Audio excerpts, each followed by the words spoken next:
he already, we had the pleasure to listen to him at the beginning of the afternoon, and it was quite impressive with the 3 items he proposed us about public space, about having a productive space, a small space, and a place where we can, space where we can exchange all time. So I think this now is a dialogue. So perhaps, Richard, you speak the first, and after, I think Jean-Louis has some slides to show, or things that are going to go on behind us. And so you do it as you want. You are the 3. Vous savez, en France, on a les pieds nickelés. Okay. C'est pim pam poum ou riri fifi loulou. Enfin, we have many things with 3 men. Richard, go on, Richard. Je m'excuse de parler en anglais. Carlo Ratti and I have been started writing together about the sharing economy, and particularly how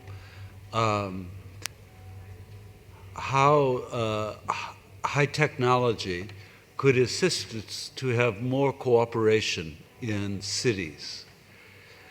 And what I would say to you about this is it sounds very nice, but it's actually quite difficult.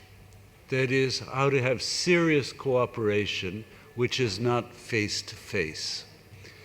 One of the things that makes this difficult is that most of the models that we have for cooperation online that most people know about are derived from commerce, from sharing.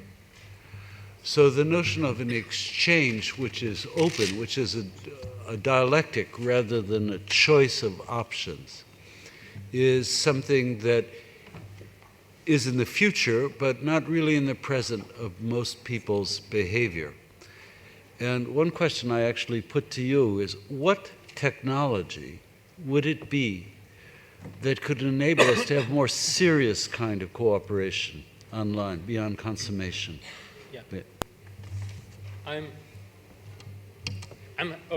wrong one. The other one. You are a technology expert. No, I'm not. But I'll, it's great to be here, and I'll try to. Well, first of all, I wanted to add something to what Richard was saying. One of the things we've been discussing and bouncing back and forth is about something that's quite interesting today. You see it at MIT every day. Like 10 or 15 years ago, people thought it was cool to get to MIT with a big, flashy car. Now, today, we have like around 40, 50 people at MIT and in the lab, and most of them don't even have a driver's license. But at the same time, they will use a city bike, shared. They will use a Zip car, again, share. They will use an Uber to get to MIT in the morning. And what they will do is actually they will use networks in order to share that experience. And so one of the things we've been thinking about is, in the old days, what Thorsten Veblen and others had thought about was that, well, you need to own something in order to make it conspicuous, in order to show you had something. You had a big car, you had a new washing machine, or all the things that, if you think about Americas in the 1950s, was very proud of. Those things were physical things. And in today, the fact that you can communicate for the first time, you can communicate not only your ownership of physical things, but experiences, well, opens up a new dimension. So you can share your arrival with an Uber, you can brag about it, you can Instagram it, you can show it. And that perhaps is the old mechanism we've seen for hundreds or thousands of years, but opens up a new dimension that could be more sustainable for the city and sustainable for the planet. It's not about consuming atoms, physical things, but consuming bits. Of course, it's also a dangerous dimension that we need to look at very carefully. It's about not only sharing, but how can we share well with each other. But potentially, it's a big change that it could be interesting. I wanted maybe to jump back and send a question, put another question on the table for Jean-Louis or for Richard. Traditionally ownership. Well, let me phrase it another way. But then, if this is the case, can you think about a system where ownership becomes more like a liability. What would happen under that condition in the city, in our things? So if you take this condition to the extremes, could you think about a society where then ownership becomes the opposite of what it is today, becomes like a liability? I can just say one thing about this. This is not a childish question. If you think about something like Airbnb, how do you say that in French? Airbnb. This is a way of transforming it's a form of ownership which is only made possible by really modern technology. You couldn't conceivably do this in this other way. It has a very destructive effect on cities. Barcelona is thinking of outlawing it, and so is Venice. So the serious question about this is what kind of ownership is shared in common? What is good ownership, and what is good divesting from ownership? Yeah. It's a rounded question. It's not just a question of capability, but it's a question of justice as well. Yeah.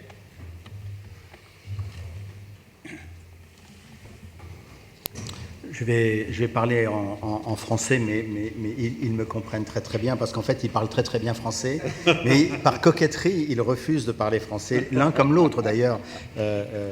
Je voudrais juste dire quelques mots à propos de cette question du modèle économique, parce que on parle d'économie du partage, on parle aussi d'économie de l'attention, on parle d'économie collaborative, on parle d'économie circulaire. Je crois que ce qui est intéressant, la question qui est intéressante à poser, c'est à quoi ça s'oppose ? À quoi s'opposent ces économies, cette manière de faire de l'économie, ces modèles économiques ? Je crois que ça s'oppose dans l'esprit de tout le monde, même si on ne le dit pas, à l'économie administrée. Ça s'oppose à l'économie de marché, ça s'oppose à l'économie financière et effectivement à ce qu'on pourrait appeler une économie de la propriété individuelle des biens. Et je crois qu'il faut avoir à l'esprit que ce dont nous parlons, c'est d'un changement de paradigme extrêmement important, parce que bien évidemment, en changeant de modèle économique, on met en cause l'ensemble des dispositifs de l'ancienne économie. Et c'est d'ailleurs pour ça que le changement est tellement violent.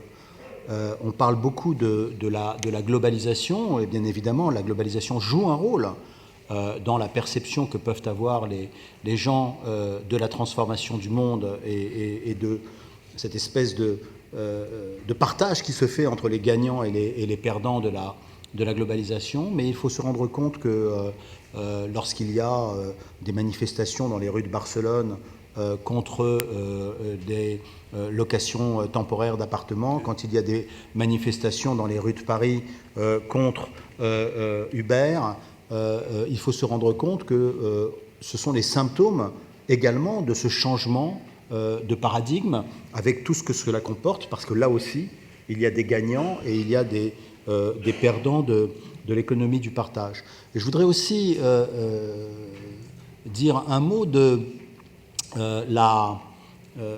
l'impact que ça a sur les sujets qui, moi, me concernent directement, c'est-à-dire la planification urbaine et l'architecture. Parce qu'en réalité, dans le modèle économique précédent, celui auquel nous sommes habitués, celui qui nous vient du XXe siècle, il y avait une traduction en quelque sorte scénographique et architecturale de ce modèle économique. On est ici dans la salle du Conseil de Paris. Cette salle du Conseil de Paris, vous voyez bien comment elle est agencée scénographiquement. Là, vous avez l'espèce de place réservée à la mer et à ses assesseurs. Vous avez là un espace pour gérer, et puis vous avez les bancs de l'ensemble des membres du Conseil, avec là-haut les tribunes pour la presse et pour le public. Et last but not least, chaque siège est assigné à quelqu'un. Vous avez les noms des conseillers de Paris devant vous, et je pense que ça dit beaucoup de choses sur le modèle économique et politique du XXe siècle, le fait que chacun avait une place assignée, ce qui était à la fois rassurant, parce que quand vous savez quelle est votre place, eh bien vous savez que vous avez au moins une place, et en même temps, bien évidemment, c'est pas facile de changer de place. Et donc, cette scénographie est une scénographie qui fige énormément les relations entre les personnes ou les relations entre les institutions. Et je pense que ce qui est vrai dans cette salle du Conseil est vrai à l'échelle de l'ensemble des institutions politiques, de l'ensemble des institutions économiques, de l'ensemble de la ville et de l'ensemble de la planète. Et c'est cela qui est remis en cause, parce que bien évidemment, ce que représente l'économie collaborative ou l'économie circulaire, c'est une vision complètement différente de la relation entre les gens, mais également c'est tout ce qui apparaît comme une transformation, par exemple, des façons de travailler. Quand on parle de la génération slash, à savoir qu'on est à la fois salarié et non salarié, quand on dit que l'auto-entrepreneuriat, c'est la pire forme d'exploitation ou la pire forme de précarisation du travail, ou inversement, que c'est enfin la sortie du salariat qui est le contrat de subordination le plus humiliant qu'on puisse imaginer, puisque la subordination est écrite et inscrite dans la réalité du contrat. Tous ces sujets-là, ce sont les sujets dont nous parlons quand nous parlons d'économie du partage et de transformation de l'espace public. Alors, peut-être un dernier mot sur l'impact que cela peut avoir sur l'espace public. On sait très très bien que pendant très longtemps, les urbanistes ont bien aimé quand même assigner des places aux usagers de l'espace public, des places qui soient très codifiées. Il y avait une certaine époque où on découpait les places, on découpait les parcs, là on avait le droit de faire du sport, là on avait le droit de faire ceci, là les chiens avaient le droit de pisser ou autre, etc. etc. Et donc, ce principe de l'assignation d'espaces dédiés était fondamental.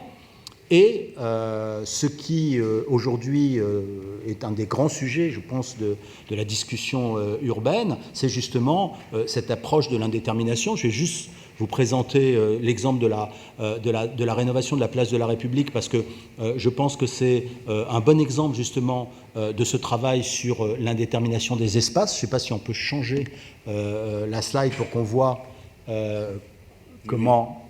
Voilà, donc en fait, ce que nous avons fait sur la place de la République, c'est que nous avons essayé de concevoir un espace indéterminé, de façon à ce que les gens puissent se l'approprier et que les usages viennent des usagers et non pas des experts qui assignent des usages à un espace public. Et vous voyez que là, l'espace public est utilisé pour les jeux d'enfants, mais il peut être utilisé, comme on l'a vu lors des grandes manifestations après les attentats, pour la célébration et la commémoration et le souvenir, et puis pour la manifestation, ça c'est une manifestation pendant la COP 21 pour le climat, mais comme chacun d'entre vous le sait, il y a également eu ces manifestations de la nuit debout qui ont été une forme de tentative de transformation de la place de la République en un lieu de contestation en quelque sorte permanente du pouvoir politique en place. Et ce que je voulais dire, c'est que quand on fait des espaces publics comme ça, on est déjà d'un certain point de vue dans l'économie du partage, et on est sorti de cette économie traditionnelle où on assigne des places aux uns et aux autres.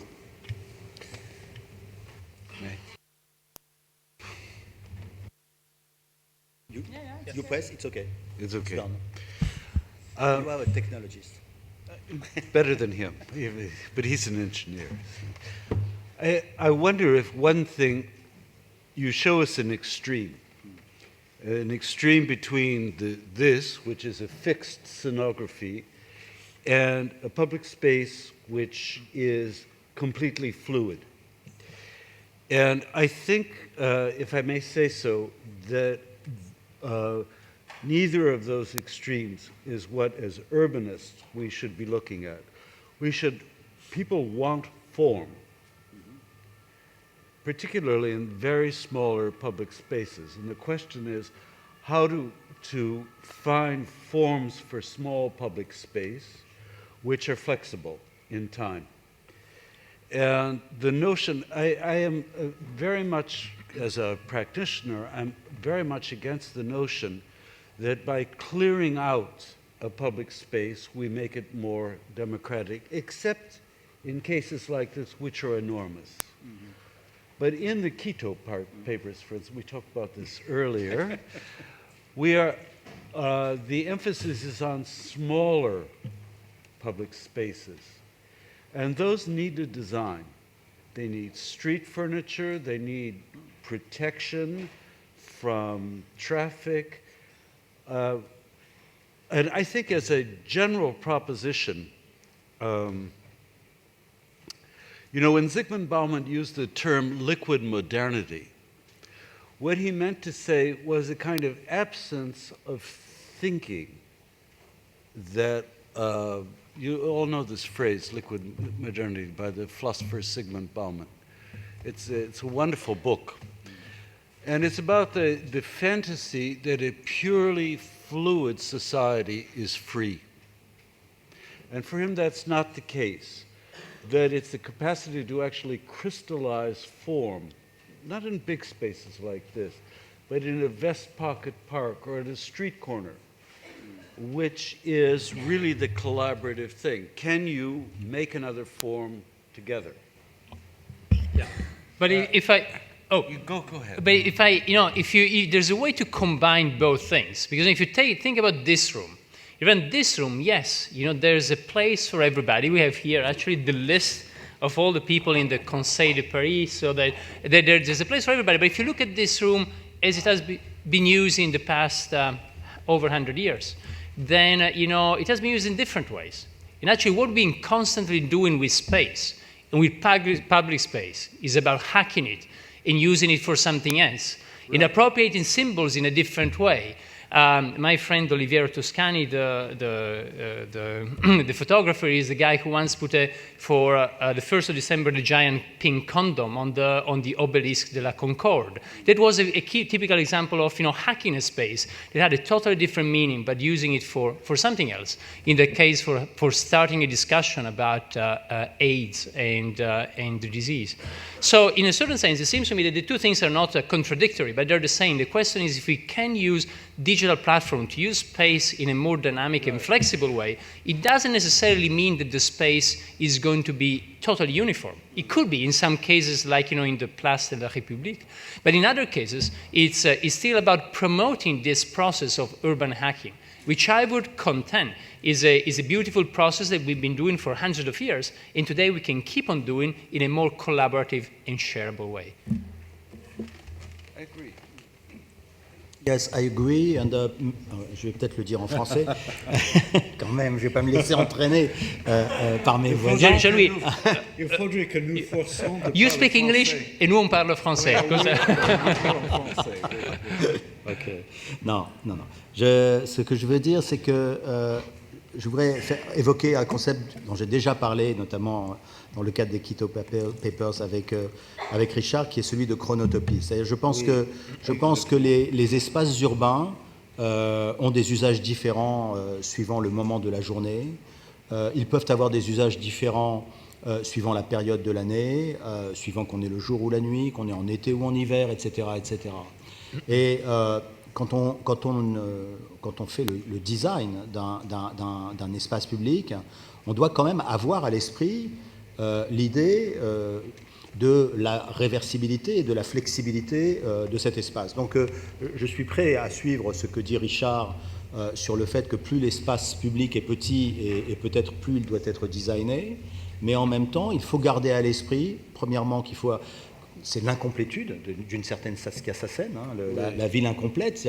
Il faut garder à l'esprit que le jeu doit être ouvert parce que l'invention des usages, ça existe, et particulièrement dans les grandes villes. Et donc il faut laisser la possibilité aux joueurs qu'est l'habitant de la ville de jouer et d'inventer quelque chose de radicalement nouveau auquel les urbanistes n'ont absolument pas pensé. Et puis, il faut penser à cette chronotopie, c'est-à-dire au fait que le lieu n'est pas qu'un espace, c'est aussi un espace-temps, et que donc, suivant les moments, eh bien, ce lieu a différentes fonctions. Alors des fois, on y est obligé. Je vais passer à la slide suivante. Par exemple, quand nous avons transformé les voies sur berge, nous avions une obligation à cause des inondations, des risques d'inondation, de pouvoir tout démonter en moins de 24 heures. En moins de 24 heures. Et donc, on a été obligé de concevoir des installations qui, par construction, d'un certain point de vue, étaient des installations légères et provisoires, parce que, d'ailleurs, on a eu l'occasion de le faire il n'y a pas longtemps, au mois de juin dernier, quand il y a eu la grande crue de la Seine. On a tout démonté, on a tout remonté sur le Kéo, et tout ça a été fait en moins de 24 heures. Et donc, on voit bien que là, bien évidemment, là, tu vois que l'espace est quand même en quelque sorte très construit, très designé, mais en même temps, il est designé avec des objets qui sont des objets ultra légers et qui peuvent être démontés extrêmement rapidement. Et c'est aussi la possibilité eh bien, de pouvoir organiser des événements où il n'y a pas les tentes, où il n'y a pas ceci, où il n'y a pas cela, et donc d'avoir cette flexibilité, en quelque sorte, de l'espace public, qui, à mon avis, est quand même aussi une des grandes caractéristiques de la ville du XXIe siècle. This is a very interesting image. When I was a planning commissioner in New York, it was just the moment at which we were thinking about making environments using portable objects. This is in the 80s, very difficult. The technology that we had available to make portable objects, to put in street furniture, to make little streets and so on, had changed. Now, it is very easy to do something like this technologically. The question is, what should be there?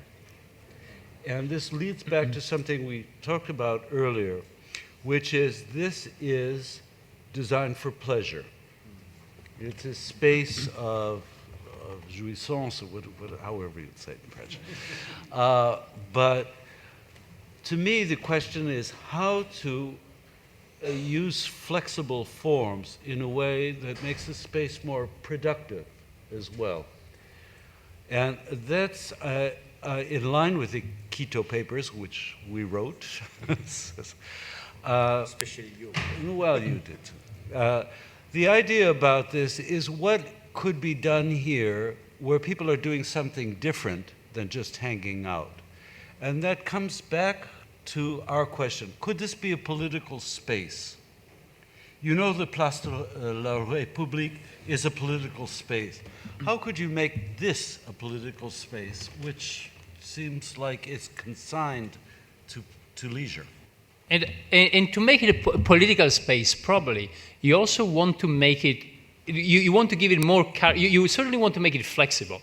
And you want to people be able to appropriate, to hack it.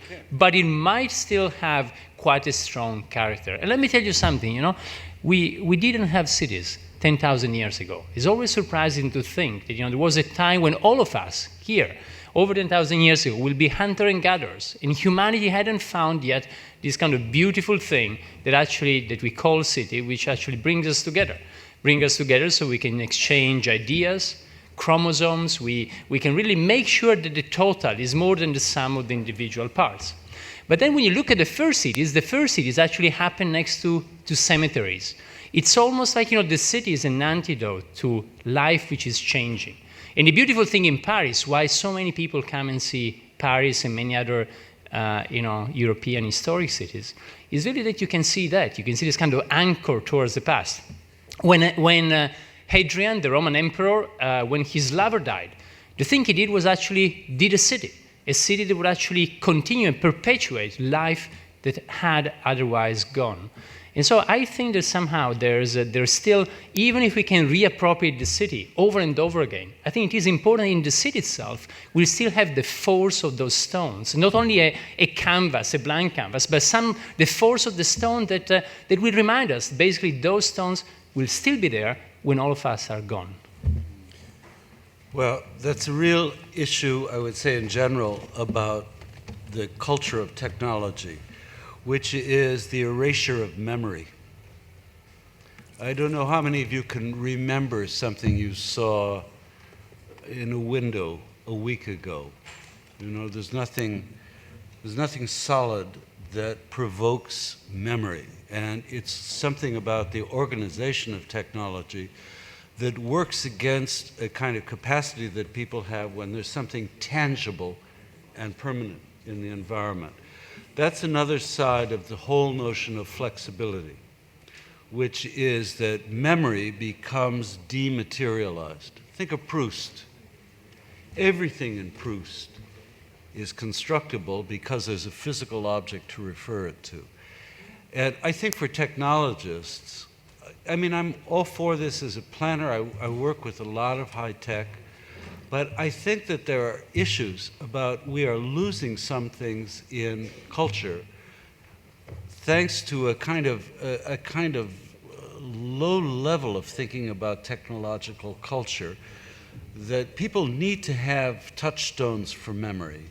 They need to have things that are resistant in an environment. A public space should not be simply a space where anything is possible. Resistance is part of our experience as human beings, and it should be encoded in spaces we have. How do you summon an experience like that using high tech? You know, we know low tech. There's not a problem. Yeah, it's a great point. By the way, I'm playing the opposite of the technologies here today on this, but I think the way you can do it is by looking at. I think technology is changing the interface with us, with our body. Is changing the way we meet, the way we mate, the way we really interact with the space around ourselves. But then I think what perhaps all the three of us are saying is that you still need an anchor, a physical anchor on that space. Right. And that resistance, I like the word that Richard used, the resistance of the space, is what makes it more interesting to appropriate, to hack it, to use it for what you need. But you want some of that resistance, because I would say that the city itself is that resistance. And you know, when we do a lot of design in our work, we do a lot of design of architecture that responds, we always ask this question, you know, what is the thing you want to have transient, ephemera, but also what are the anchors that you really want to still have there? And those will be the things that will resist and will be like anchors, kind of an antidote for life which is changing. Juste avant que Richard parte, je voudrais quand même lui dire que le high-tech d'aujourd'hui, c'est le low-tech de demain. J'accepte. Donc, Richard va nous quitter. On peut peut-être le remercier et l'applaudir. So, okay, so I have an idea. So we should Okay, ciao. Et donc, Carlo, Jean-Louis et puis Carlo Moreno vont peut-être continuer le dialogue. Voilà. Je vais peut-être rebondir sur ce qu'a dit Carlo Ratti. Très franchement, sur la question posée par Richard, je suis un agnostique un peu. Je considère que la dématérialisation n'est pas nécessairement une perte de mémoire ou une perte de traçabilité, mais c'est tout simplement une transformation à la fois de la mémoire et de la traçabilité. Les villes sont des objets extraordinairement matériels. Ce sont des rues, ce sont des parcs, ce sont des bâtiments. L'immatériel dans la ville, ce qu'on appelle la ville numérique, c'est un tout petit élément microscopique et qui restera, à mon sens, microscopique de la dimension urbaine. Certes, il y a des réseaux, certes, il y a de la fibre, mais d'abord la fibre, c'est quelque chose d'extraordinairement matériel. Il suffit de se balader dans les égouts de Paris pour s'apercevoir à quel point c'est quelque chose une infrastructure très, très, très, très lourde et qui prend beaucoup, beaucoup, beaucoup, beaucoup de place. Et puis, bien évidemment, les réseaux sociaux, mais il faut se rendre compte que les réseaux sociaux ont moins d'une dizaine d'années d'âge, que la presse écrite ou la radio ou la télévision ont mis facilement une cinquantaine d'années avant de trouver leur modèle économique et social et culturel. Et ce qui s'est passé récemment aux États-Unis, la mise en cause de Facebook dans la victoire de Donald Trump, pour moi, est un premier jalon de la transformation de Facebook en média. Et d'ailleurs, Zuckerberg a été obligé de dire oui, effectivement, nous allons faire le tri entre les fausses informations et les vraies informations. Et en prononçant cette phrase, il s'est transformé en journaliste. Parce que c'est le métier du journaliste. Et donc, ce que je veux dire, c'est que les peurs qui sont sensibles aujourd'hui autour du numérique et qui sont tout à fait légitimes, il faut bien se rendre compte qu'elles sont directement liées au fait que c'est exactement le changement de paradigme économique dont je parlais tout à l'heure. C'est-à-dire, nous sortons d'un monde, nous entrons dans un nouveau monde, et le passage, c'est un dark age. Et c'est ça qui est tellement difficile à la fois à vivre et à accepter. Je voudrais t'interpeller, on va dire, Carlo, sur ces dark age dont parle Jean-Louis, parce que toi, sur tes travaux MIT avec toute la partie du numérique et du digital, aujourd'hui, en fait, quelle est la possibilité pour que dans ces passages des ténèbres, aujourd'hui, les numériques jouent un rôle des créateurs du lien social, ou est-ce qu'au contraire, on est plus dans cette voie où les digitales deviennent ténébreux avec la difficulté de s'en sortir et de laisser les populismes nous envahir là où c'était les lumières qui devaient être là. Est-ce que les digitales aujourd'hui let me say how I see it. First of all, so often people attach to some of the things we do this kind of label of smart cities. I kind of hate the name smart city. I think that's used in a very general way today. It doesn't mean much anymore. But certainly, what is behind it is something quite profound, and it's very simple. Is the fact that basically, a few decades ago, we had the first kind of wave of the internet. And that was about not physical space, but was about something totally digital. And today there's the beginning of a new condition, which is what you could call Internet of Things, or there's other synonyms you could use. Internet of Things was initially used around 15 years ago at MIT. Then it wasn't used for some time because it didn't happen as people initially thought. And then now is again, what is really the convergence of digital and physical in space. And if you think about Internet of Things, that's really what is transforming many things in our world. It's transforming industry with what people call Industry 4.0. Germans call it Industry 4.0. It looks like it's already made when you pronounce it in German. But it's a big change you have with industry. It's a big change you have with cities. And when you think about cities, anything from Airbnb to Uber to new ways to get citizen engagement to many of the experiments that Paris is leading the way into, all of these things really are only possible today because of this. Like Richard was saying before, you couldn't have Airbnb before because Airbnb is just a product of Internet of Things, or the fact that in your pocket you can have information about what is available around yourself, and that people can put an apartment online and say, if it is available or not, and you can rate the people. So all of this is just a consequence of this integration of digital and physical space. So I think that this is the beginning of a big transformation similar to the transformation we had at the beginning of the internet. The difference here is that it's not a parallel system, like just virtual world. Is digital and physical coming together. Just to give you an example of another example of how Internet of Things might totally transform our cities, is when you think about mobility. And both car sharing, the way it happens with the systems we know today, both what will happen tomorrow with self-driving cars, they're just an example of the same thing. And again, self-driving cars, they're not exciting because you don't need to keep your hands on the steering wheel, but self-driving cars are interesting because potentially, if we share more, your car can give you a lift in the morning when you go to your office, and then can give a lift to somebody else in your family, or to anybody else in the city. And you could potentially run Paris with 20% of the cars we have today, freeing up a lot of space and so on. So theoretically, it can also become a nightmare if you don't regulate this, but potentially it could be an interesting condition. So all of these are just a consequence, I would say, of Internet of Things. And when it applies to the city, when it enters the city, then it can help us transform most dimensions of urban life, from mobility to energy to how we rent an apartment, how we meet each other, and how we interact with the government and the public. So it seems to me that this is something quite profound. It has some dark sides. Going back to Carlos, certainly has some dark side. Let me tell you just one out of them. This will be probably the most important research topic in the next 10, 15 years, is about, these are just called in jargon, they're called cyber-physical systems. Systems with a cyber side and a physical side. And if you go to cyber-physical system, if you hack into the cyber side, then you can destroy the physical one. Now, we all know what happens when your computer crashes because it gets a virus. But if your car crashes because it gets a virus, it's a different thing.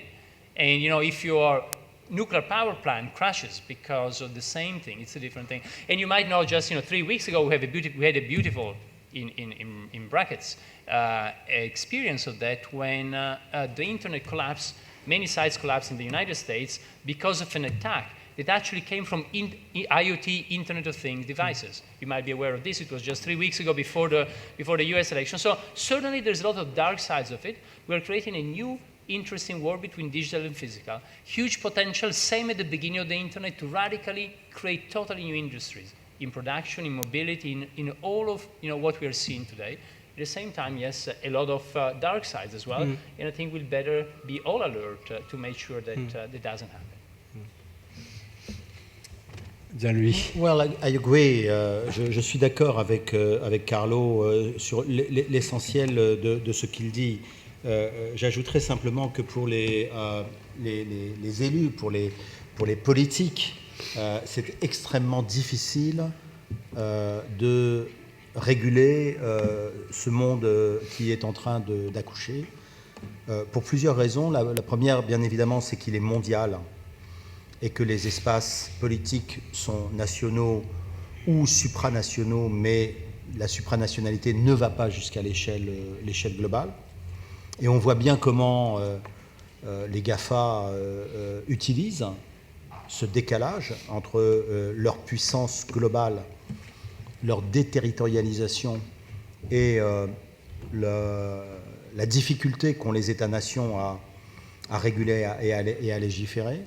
La deuxième raison, bien évidemment, c'est que ce monde qui vient est extrêmement difficile à appréhender, à comprendre, que la première réaction des politiques, c'est souvent l'interdiction. Je vois quand je vois que l'Allemagne a interdit purement et simplement Uber, à l'échelle nationale, c'est quand même quelque chose d'extraordinaire. C'est vrai que ce n'est pas le choix que nous avons fait ici, en France et à Paris. On a essayé de contrôler un phénomène qui nous paraissait intéressant, mais dangereux, parce que, justement, s'il n'y a pas de règles, cela peut tout emporter. Et c'est pareil pour Airbnb. Airbnb, c'est intéressant parce que Airbnb, nous avons commencé par trouver un terrain d'entente avec eux sur la collecte de la taxe de séjour. Et puis ça a commencé à coincer quand on leur a dit on veut un enregistrement des propriétaires qui proposent leur logement. Ils nous ont dit pourquoi faire. On leur a dit juste pour vérifier qu'ils respectent la loi. Et la loi, c'est pas plus de 4 mois de location dans l'année. Et ils nous ont dit très bien, on va le faire nous-mêmes. On leur a dit non, ça c'est pas possible. Et donc là, on est le bras de fer a continué jusqu'au moment où on a demandé aux parlementaires de passer un amendement à une loi pour les contraindre à le faire, parce que dans l'autorégulation, nous n'y sommes pas arrivés. Et donc on voit bien aujourd'hui que dans l'économie du partage, il y a quand même ce que j'appellerais des grands prédateurs, ce qui n'est pas tellement surprenant, et parce que c'est une économie qui se prête à la prédation, et que le rôle du régulateur est fondamental en la matière. Et c'est particulièrement vrai à l'échelle urbaine, parce que c'est à l'échelle urbaine que ça se passe. Airbnb ne pose aucun problème dans les villes où il n'y a pas de tension sur le marché du logement. Mais dans une ville comme Paris, où la tension sur le marché du logement est extrême, Airbnb peut être le virus qui tue la ville. De la même façon, les véhicules avec chauffeur, les VTC, ça peut être une solution extrêmement intéressante, complémentaire, au taxi et à l'autopartage, mais à condition que des règles soient respectées. Et on voit bien que le drame, d'un certain point de vue, rien n'était écrit à l'avance, c'était pas obligatoire que ça soit comme ça. Mais le drame que nous vivons, c'est que ces gens-là ne comprennent absolument pas.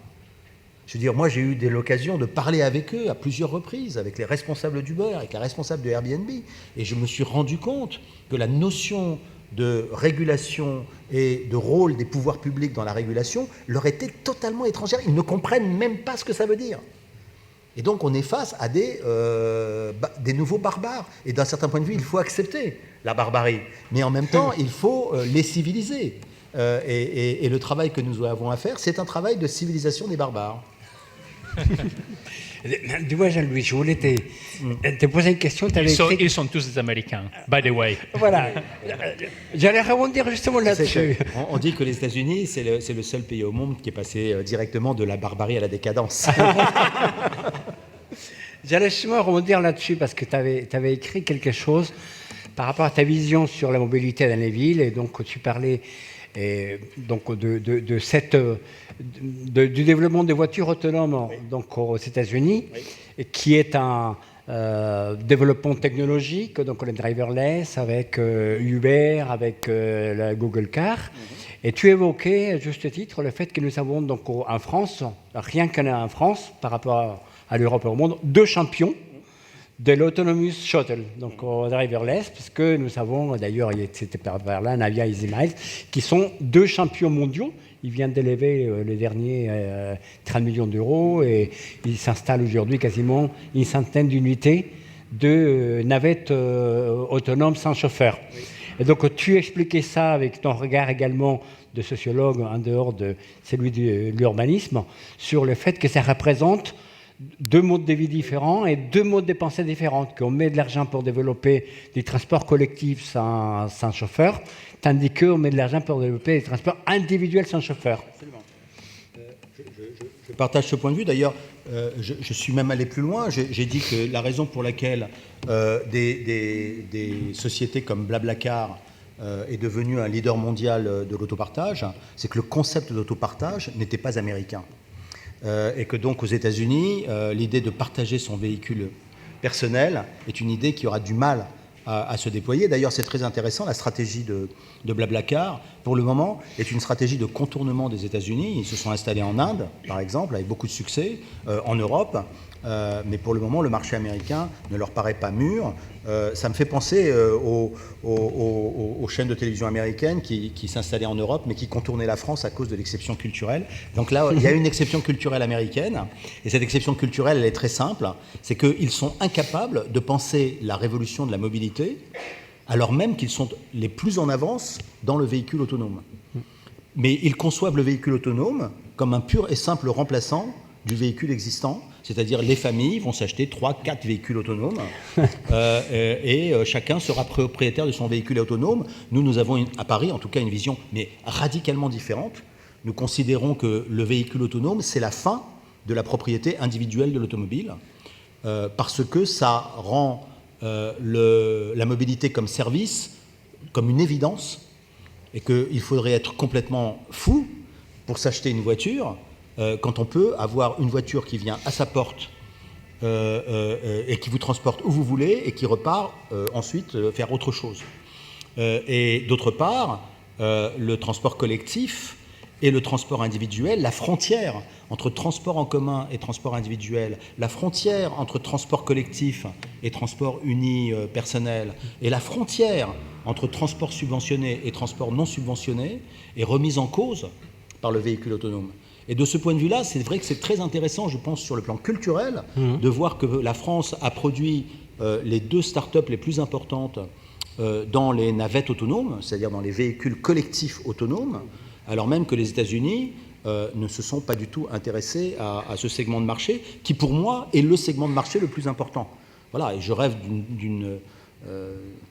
d'un jour où la future maire de Paris prendra un décret interdisant les véhicules propriété individuelle sur le territoire de la ville, tout simplement parce que, comme l'a très bien dit Carlo, et je crois même que le chiffre sorti par l'OCDE, c'est 10% et non pas 20%, avec 10% du parc automobile qui circule aujourd'hui à Paris. Si jamais ce sont des véhicules autonomes et si ce sont des véhicules partagés, vous pouvez transporter exactement le même nombre de personnes. Voilà. Et d'autre part, beaucoup de spécialistes considèrent que ce qu'on appelle le platooning, c'est-à-dire le fait de mettre des navettes autonomes en train, puisqu'à partir du moment où elles sont programmées, elles peuvent fonctionner comme des trains, vous avez là un outil absolument extraordinaire, parce que c'est un outil qui est beaucoup plus flexible que le train, le tramway ou le métro, mais qui peut être également totalement adapté. Ça peut être du transport à la demande, puisque si jamais vous avez une information suffisamment fiable sur le nombre de personnes que vous avez à transporter, vous allez mettre en place le train de la dimension qui va bien. Et en plus, si vous avez une information fiable sur l'endroit où les gens vont, eh bien, vous pouvez faire en sorte que ce train se désagrège au fur et à mesure pour le dernier kilomètre, puisque les wagons ne sont pas attachés et vous n'avez pas besoin de les détacher comme ça arrive aujourd'hui avec le TGV quand on va quelque part dans le sud. Donc oui, effectivement, pour moi, la navette autonome, c'est beaucoup plus important que le véhicule individuel autonome.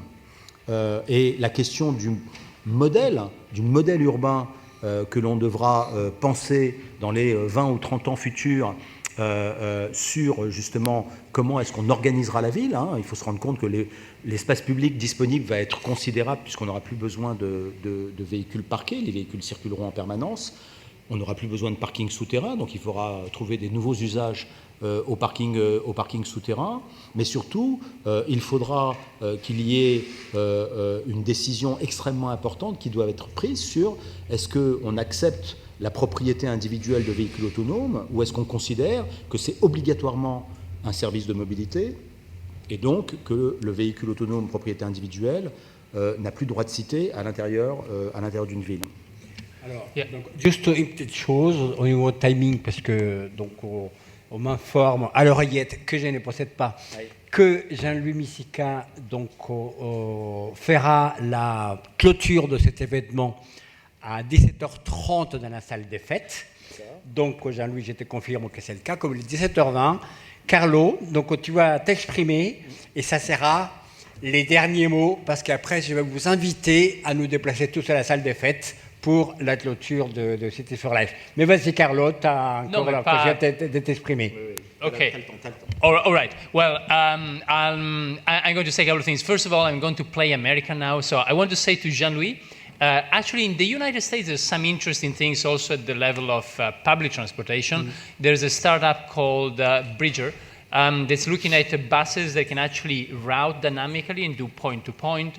And if you think about what Uber is doing with Pittsburgh, is about, basically the same thing. It's about you looking at the fleet of autonomous vehicles. They are there today. If you go to Pittsburgh, you can jump into one of them, into self-driving Uber, and it will take you around and take around somebody else. And so I think I agree that there's something very interesting about different cultures, and that's why a lot of this innovation we are seeing is taking different flavors.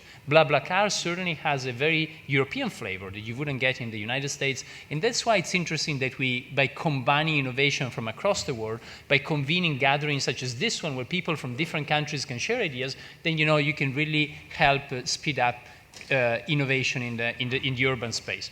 I want to say about the amount of miles traveled. Still, I want to finish with a slightly more nuanced view. This could be like a dream if we think about a city where, yes, in Paris, you can take everybody to destination with 20% of the cars we have today. A lot of the parking spaces we can get rid of. We are designing now a skyscraper in Singapore where the parking is already designed with the idea that the distance between the levels is higher. All the floors are horizontal. And so with the idea that already from the beginning it has some activities, and in the future it can be totally transformed little by little as you need less parking. That could be like a dream scenario. Much more space in the city, much less cars, much more public space we can use. We can also have a nightmare scenario, which is the following. That today in the United States an Uber or a Lyft will cost you around $2.2 per mile. So you do 1 mile is between $2 and $2.2.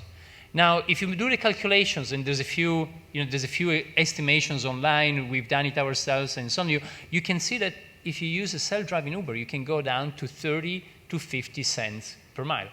Now, if that happens, nobody would want anymore to use public transportation. It's going to be much cheaper than anything else we know today.